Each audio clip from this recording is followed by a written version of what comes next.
Hi folks, how many times have you turned on the telly to watch the news only to be met by a torrent of wackery and wokery, with content that speaks to those in London's coffee houses, but not to those in the homes of our towns and villages, in all four constituent parts of the country?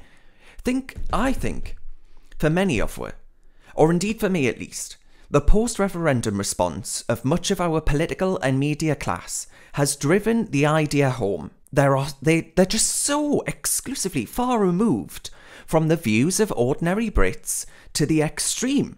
They've really driven that home recently.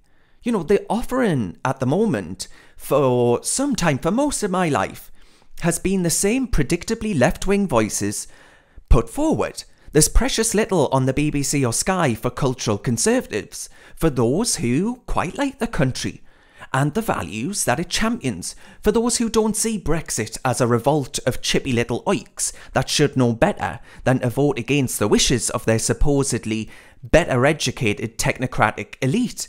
The BBC, Sky and ITV have alienated those of us on the centre-right, and don't get me started on Channel 4 News. You've got to be somewhere to the left of sodden Chairman Mao to enjoy their anti-Brexit, anti-Britain content these days.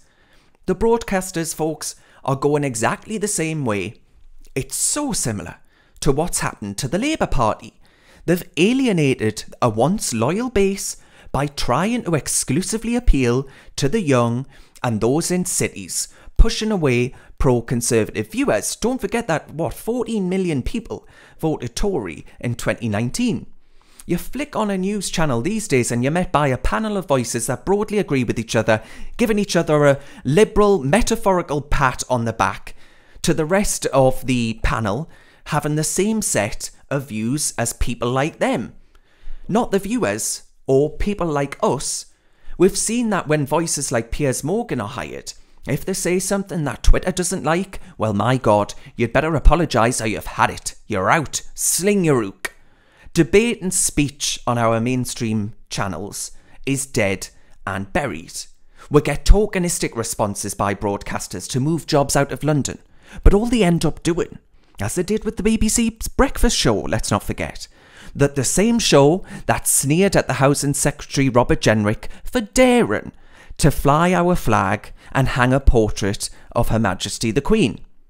All they did in moving out of London is create a bubble for the BBC in Manchester, complete with identical views and backgrounds.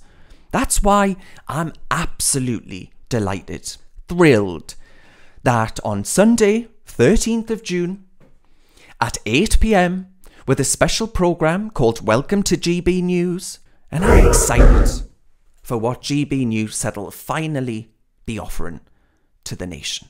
It won't suffer from Boris derangement syndrome. It won't assume that Brexit was a sort of national tragedy.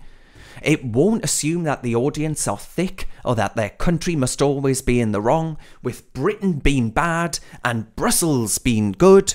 I hope they'll offer, within the rules, of course they've got to follow Ofcom rules, so far from it being, as many people have touted who are already opposed to a channel that wants to offer people an alternative, the UK's alternative or version of Fox News. We can't have a Fox News in this country because of Ofcom rules which regulate impartiality and balancing for political reasons and such other devices.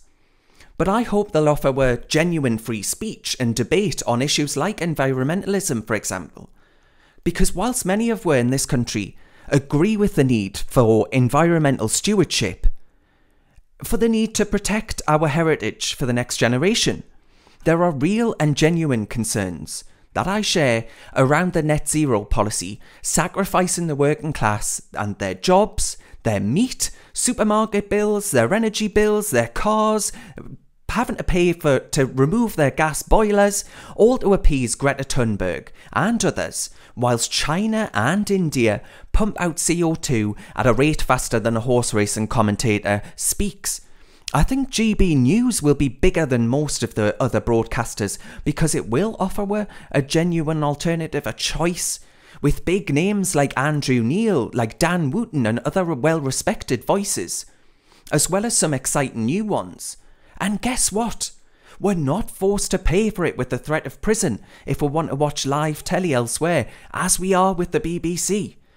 I really do hope that in the same way as our Brexit vote and that 2019, that seismic general election, GB News allows her to once again send a strong message to our sneering superiors that we aren't going to be ignored any longer. Good luck, GB News, I say.